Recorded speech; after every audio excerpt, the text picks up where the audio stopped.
Maring Jean, Maring Jean, umuwi ka raw muna ng Marinduque.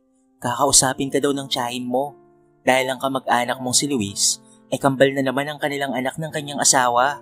At hindi ba't kambal rin ang anak noong nakaraang taon lamang? Baka daw pwede mong ampunin ang kambal at wala raw naman kayong anak. Wika ni Tisay na kapitbahay ni na Jean. Diyos ko, 4 na sanggol sa 2 magkasunod na anakan. Naku, nakakaawa naman pala si Luis. Ang alam ko ay sa bukid lang nagtatrabaho yun. Sige Maring Tisay, at sa linggo, uwi ako ng Marinduque. Maraming salamat ha. Sagot naman ni Jean. At pagdating nga ng asawa ni Jean na si Alan, agad nitong sinabi ang magandang balita. Teka muna Jean, kakayanin ba natin ang kambal na yun? 2 sanggol yun. Mag-isip ka muna at baka mapasubo tayo dyan. Ani ni Alan. Pero Alan, pareho na tayong 50 anyos na. At alam naman nating pareho tayong baog. Paano na lang pagtanda natin? Ni pamangkin ay wala tayo. At wala naman tayong kapatid na may anak. Daing ni Jean. Hindi rin may paliwanag ng mag-asawang Jean at Alan kung bakit sila pinagtagpo ng tadhana. Pareho silang baog. At parehong may tag-isang kapatid na hindi man baog, pero hindi naman biniyayaan ng anak ang kanilang mga kapatid. Ang ate naman ni Alan ay nagkaanak nga pero namatay naman dahil sa sakit ng kais sa isang anak nito. Kaya ang kanilang mga magulang ay malungkot na pumanaw at hindi nakaranas na magkaapo. Kahit napaisip din si Alan na papaano nga ba sila pagtanda at ilang araw nga ang lumipas na kapag pa siya na nga ang mag-asawa, aampunin na nila ang kambal at agad silang umuwi ng kanilang probinsya. Malayo pa lamang sila sa bahay ng kamag-anak ni Jean. Rinig na nila ang iyakan ng mga sanggol. Alam nilang hindi kakayanin ng mag-asawa ang 4 na supling at kailangan ng mga bata ng tulong. Halos mapatakbo sila para lamang agad nilang makita ang mga kambal. Agad naman silang sinalubong ni Luis at napapaluha pa itong nagmamakaawa kay Jean. Sinabi nito, natulungan naman siya dahil hindi nila kayang palakihin ang 4 na sanggol na halos ang naunang kambal ay hindi pa naglalakad. At dahil sa bukid lang ang trabaho ni Luis, hindi talaga kayang palakihin ng sabay-sabay ang 4 na bata. Ate Jean, ikaw na ang bahala ha. Ipagkakatiwala ko sa iyo ang kambal kong anak na bunso dahil wala na talaga akong naiisip na ibang paraan eh. Sabi ng iba nating mga kamag-anak, kayo raw ang karapat-dapat dahil kayo ay may trabaho at hindi naman hirap sa buhay. Kaya't alam kong maalagaan niyo ang kambal at mapapalaki niyo ng maayos. Sabi ni Luis na halos magmakaawa sa mag-asawa. Walang problema sa akin yun, Luis. Kamag-anak kita at alam ko ang sitwasyon niyo. Kahit makakaasa ka na, aalagaan ko ang kambal mo. At dahil tayo naman ay magkamag-anak, magkatiwalaan na lang tayo sa isa't isa. At pag dumating ang tamang panahon, ay kami na ang magpapalipat ng kanilang birth certificate at idadaan natin sa legal na pamamaraan. Okay lang ba yun sa'yo, Luis? Ani ni Jean. Walang problema, Ate Jean. At kahit naman hindi mo idaan sa legal, sa sitwasyon namin ngayon, kayo talaga ang kalalakihan nilang magulang. Dahil itong 2 na panganay sa kanila ay hindi ko pa alam, Ate Jean, kung paano ko silang bubuhayin. Dagdag pa ni Luis. Agad namang bumiyahe pabalik ng Maynila ang mag-asawa. Dala na nila ang kambal. Minahal nila ito na parang galing sa kanilang dugo't laman. Lahat ng pagsisikap ng mag-asawa ay ginawa na nila. Ang overtime ni Alan ay ginawa na niyang sunod-sunod. Halos lahat ng sideline ay kanya nang pinasok. At hindi na ito tumigil sa kanyang pagtatrabaho kahit Sabado at Linggo. Masayang-masaya naman ito sa pag-uwi at makikitang masigla ang kanilang kambal. Malusog ito at hindi nagkakasakit. Kaya naman nagpapasalamat sila sa Diyos dahil biniyayaan sila ng 2 anak. Hanggang sa mag-aral na nga ang kambal, nakatutok pa rin si Jean sa kambal. Niayaw nitong madapuan ng lamok ang mga bata. Alagang-alaga niya ito. At dahil nga hindi naman sila hirap sa pera, ay napalaki nila ito ng maayos. At dahil malayo nga ang pinanggalingan ng kambal at sa Marinduque pa ito, tinitiis na lamang ni Luis na hindi na makita pa ang kambal upang hindi na sila masaktang mag-asawa. Naging abala na rin naman sila sa panganay nilang mga anak. Ang ibang mga gamit ni na Jane at Ching ay padala natin sa Marinduque, Alan. Nakakaawa raw ang kalagayan ng kapatid nila roon at magpadala ka na rin ng konting halaga ha. Ani ni Jean. Agad namang kumilos si Alan at nakisuyo sa mga kakilala nila. Tuwang-tuwa raw ang kambal nila Luis sa pinadala ng mag-asawa. Hanggang sa nakapagtapos na nga ng high school ang kambal. Napakatalino ng mga ito at magagalang. Ang alam nila, si Jean at Alan ang kanilang tunay na magulang. Sunod sila sa luho at lahat ng gadgets ay nabibili nila. Maging ang kurso nila sa kolehiyo ay planado na talaga. Education ang pinili nilang kurso at may ipon na si Alan para sa kanilang pag-aaral sa kolehiyo. Wala na silang iisipin pa. May edad na rin ang dalawa pero punong-puno sila ng kaligayahan sa araw-araw. Ang buong akala nila ay wala nang katapusan ng kanilang problema. Pero isang araw, nagpadala ng mensahe si Luis sa messenger ni Jean. Naki-online daw ito sa isang kakilala. At nanghiram ito ng pera dahil napatigil sa pag-aaral ang panganay na kambal. Nagkataon namang walang hawak sina Alan dahil nakadeposit sa bangko ang ipon nila para sa pag-aaral ni na Jane at G. Kaya ayaw na nilang galawin niyon dahil pang tuition niyon ng dalawa. Nako Luis, wala kaming hawak na pera. At alam niyo namang nasa kolehiyo na sina Jing at Jane. Pasensya na ha. Hayaan mo at pag nakaluwag-luwag kami, ay tatawagan kita. Reply ni Jean sa messenger.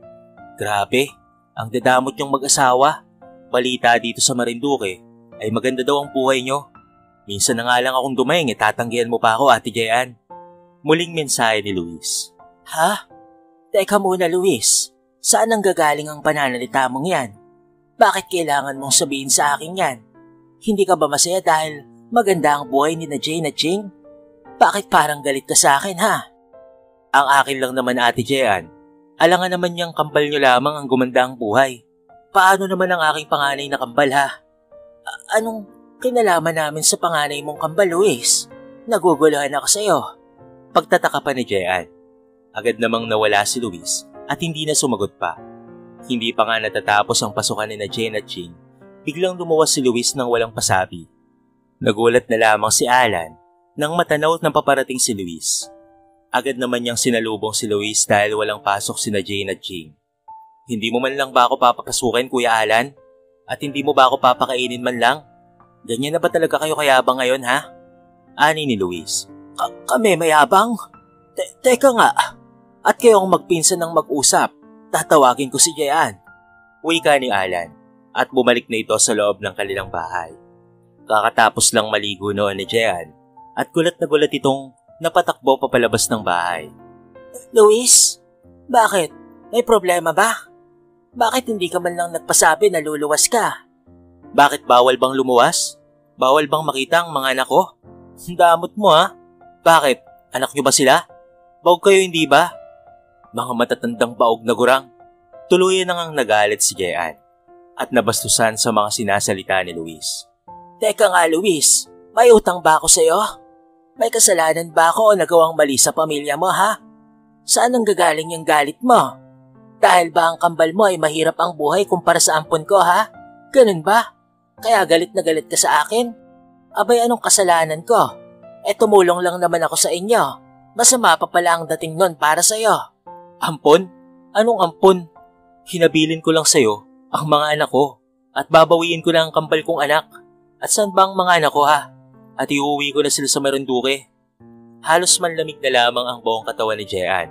Agad itong pumasok sa loob ng bahay ni na Jean at tinawag si na Jane at Jing. Jane! Jing! Nasaan na kayo? Nandito na ako. Susunduin ko na kayo. Ako ang tunay niyong ama. May kapatid pa kayong kambal sa atin. At panganay sila kaysa sa inyo. Tara na, mag-impake na kayo. Magtrabaho kayo. At nang sa gayon ay makatulong kayo sa pamilya natin. Ani ni Luis. Ano po? Sino po ba kayo? Ani ni Jing. At teka lang, bakit umiiyak si Inay? Abay, itay sino po ba ang taong ito ha? Wika naman ni Jane. Agad namang ipinaliwanag ni Alan ang lahat. At dahil nasa tamang edad na ang kambal, ay nagalit sila sa kanilang ama. Anong klase kayong ama? Sa halip na magpasalamat kayo sa bumuhay sa amin at nagpaaral, yan pa ang igaganti mo? Kaya pala nag-loan ng itay ko. Mabuti na nga lang at hindi pa nare-release. Kawawa naman ang inay at itay namin. Anong akala mo sa amin? Manika na pwede mong bawiin? Hindi kami sasama. Pinag-aaralan namin ang batas at baka ikaw pa ang ipapulis namin. Sigaw ni Jing At nagulat naman si Luis sa inasal ng kanyang anak. Oh, wala kayong galang. Ako ang tunay niyong ama. Babalikan ko kayo, tandaan niyo yan ha. At ikaw, Jean, dapat mo akong bayaran ng malaking halaga. Instant nagkaanak kayo. Kayong dalawa naman, huwag kayong magyayabang sa akin. Dahil ako pa rin ang ama niyo at wala kayong magagawa roon. Niyakap naman ng kambal ang kanilang ina at pilit naman pinaalis ni Alan si Luis. At ilang buwan lang ang nagdaan, lagi na silang ginugulo ni Luis. Kinukunan na sila ng malaking pera bilang bayad daw sa kambal. Ayaw namang pumayag ni na Jane at Jean na magbayad ang kinalakihan nilang mga magulang dahil hindi raw sila baboy na parang ipinagbibili at pagkakaperahan ng sarili nilang ama. Siniraan pa si Jean ni Luis sa Marinduque at sinabi nitong mayabang na si Jean dahil instant silang nagkaanak. Hati naman ang pananaw ng kanilang mga kamag-anak. May kumakampi kay Jean at may kumakampi rin naman kay Luis. Ang pagkakamali lamang ni na Jean, hindi nila idinaan sa legal ang lahat, kaya naman nagkakagulo na. Napilitan ng mag-asawa na magtanong sa abogado. At dahil sa galit ni Luis, hindi na nila kayang papirmahin pa ito. Nagmamatigas ito na bayaran siya bago pumirma. Gustong gawin ni Alan na bayaran na lamang si Luis, pero nagagalit ang kambal. Hindi daw sila papayag na sila ay pagbili. Ipinaliwanag naman ng abogado na kailangang pumirma ang magulang ng kambal upang maging legal na ang lahat. Kaya naman walang nagawa ang kambal kung hindi ang pumayag. At pinayaran na lamang ng kalahating milyon ng mag-asawa itong si Luis. At yun ang kanyang kagustuhan. Dahil doon ay halos maubos na ang kabuhayan ni na Jean. Agad namang kumilos ang abogado at ginawa ang lahat ng paraan para maging legal na ang lahat. At di kalaunan, at naging legal na anak na nga nila ang kambal na sina Jane at Jean. Nagtanim naman ng galit sa puso ang kambal sa ginawa ng kanilang ama. Kaya mula noon, sinabi ng kambal na hindi nila kikilalanin pa ang mag-asawa dahil sila ay galit sa ginawa ng kanilang amang si Luis. Naibenta sila na parang hayop. Hayaan niyo na po sila, inay at itay. Tandaan niyo, wala po kayong kasalanan sa kanila. Mahal na mahal po namin kayo ni Jane. Ani ni Jean na lumuluha pa dahil sa iyang hiya sila sa kanilang kinalakihang magulang. Basta mga anak, kahit anong mangyari, kami pa rin ang mga magulang niyo ha. Hindi namin kayo tinuruan na maging walang galang sa nakakatanda sa inyo. Sila pa rin ay parte ng buhay niyo at dugot laman nila kayo. Wika naman ni Jean, nawang-awa sa kanyang asawang si Alan dahil nasa edad dito ng ipon. Iginapang muli ni Alan ang pag-aaral ng kambal at halos mabaon sila sa utang ni Jean.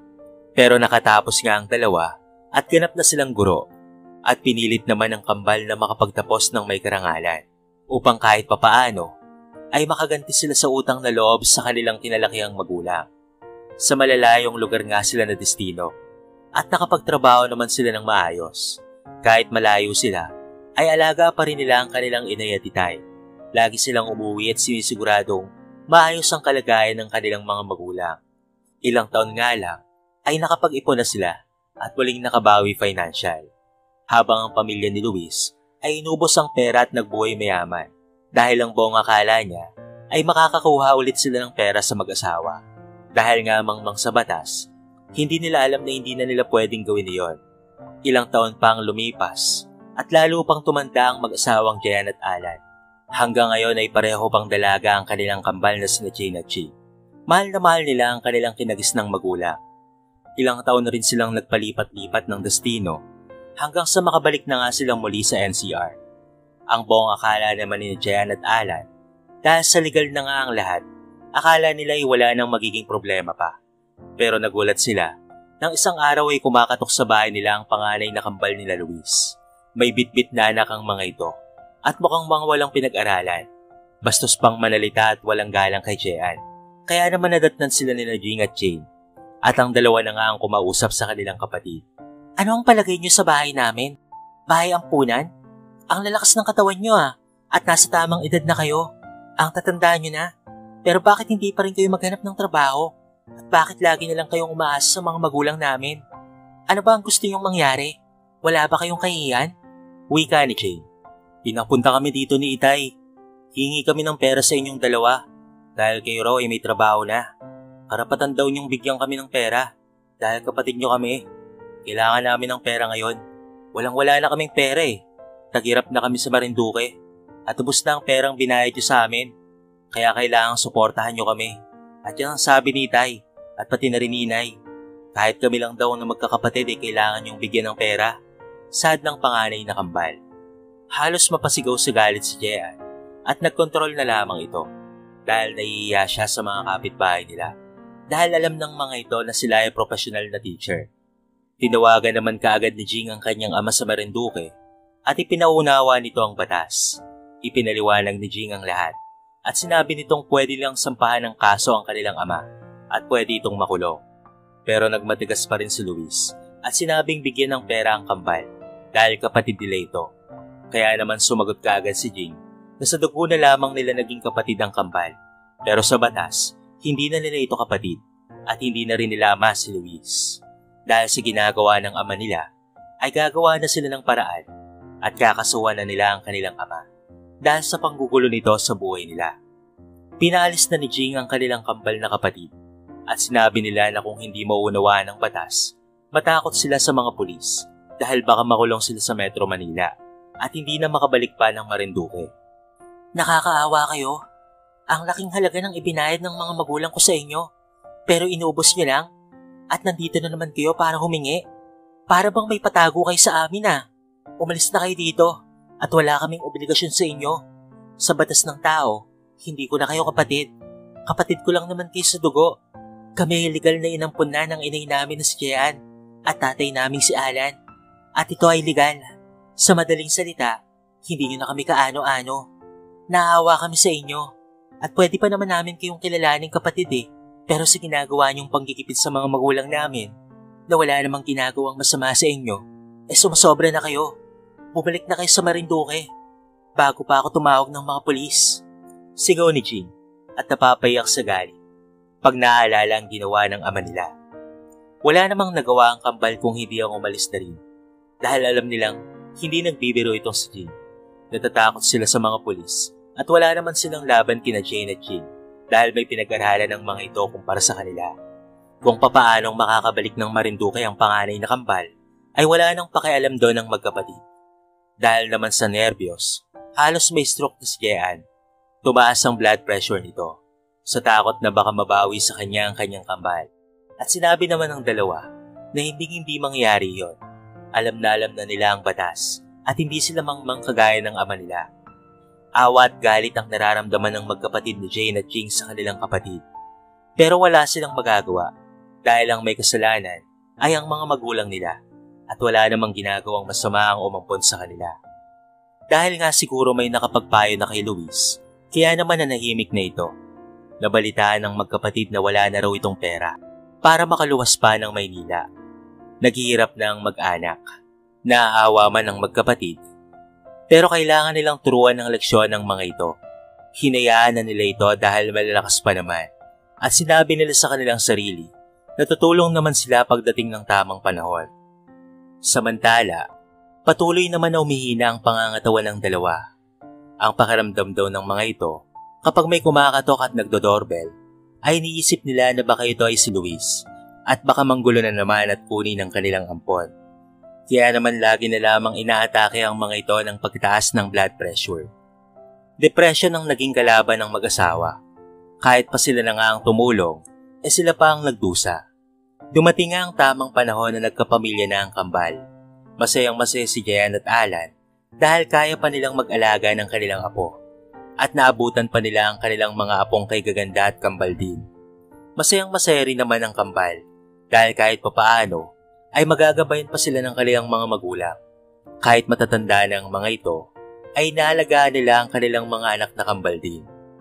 Kahit pamahina na sila, at anumang oras ay pwede na silang kunin ng Panginoon, pero lagi silang nagdarasal sa Diyos at nagpapasalamat dahil sa gabay ng Panginoon.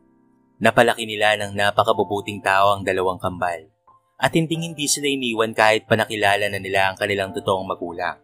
Dahil nga magkakadugo pa rin, sinabi ni Jean kay Jane at Ching na pag may okasyon tulad ng Pasko, ay abutan ng tulong ang kanilang mga magulang sa Marinduque at hindi naman nila ito ay pinagkakait.